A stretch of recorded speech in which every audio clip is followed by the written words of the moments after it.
ever had a shock? Well, Jesus' disciples were in for a big shock that they were certainly not expecting. Here's what happened. It was the Passover festival, and Jesus had shared a meal with his disciples. Afterwards, they went to a local garden called the Garden of Gethsemane. Jesus wanted to go there to pray. Suddenly, as he was talking to his followers, a mob armed with swords and clubs, who had been sent by the religious leaders, turned up saying they had come to arrest Jesus. The disciples were so shocked about this, but couldn't do anything to stop it happening. That night, Jesus was marched off to the high priest's house. Although Jesus had never done anything wrong, the high priest wanted to get rid of him. He had only ever done lots of good, helping loads of people and bringing God's message of love and forgiveness to everyone.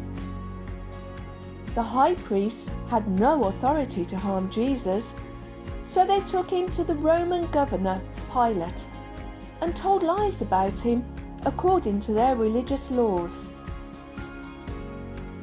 Pilate's wife had been troubled by a dream and sent him a message telling him to have nothing to do with Jesus, who she said was an innocent man. So Pilate tried to argue with the priests, wanting to release Jesus, but they wanted him punished. Pilate went out to the people and asked them what they wanted him to do, but it was no good. The religious leaders had stirred up a crowd to shout for Jesus to be crucified, which meant being hung on a wooden cross. And Pilate gave in to their request. So on that first Good Friday of Easter, Jesus died on a cross. But it wasn't Jesus who had done anything wrong. Instead, he died for the wrong that everyone in the world has ever done, including you and me. On Good Friday night, Jesus' body was buried in a tomb that had been cut out of rock and looked very much like a cave. A big stone had been rolled across its entrance. The religious leaders ordered guards to keep watch. They didn't want to hear any more about Jesus, so they had his tomb sealed tight. But they were going to hear news of Jesus again. Actually, they were in for a huge shock. Early on Sunday morning, Mary, one of Jesus' followers, went to the tomb and found that the stone had been rolled away and that the tomb was empty. Mary was shocked and wondered whatever could have happened.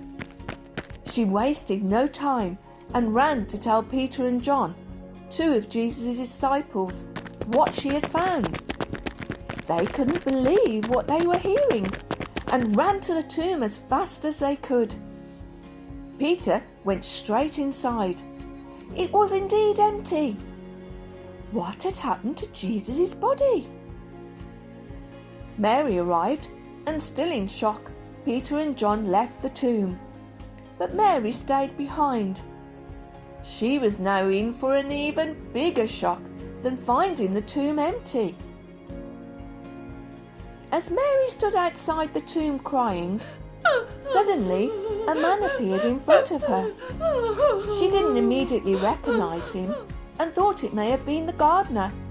But as soon as he said her name, Mary knew it was Jesus. She was overjoyed.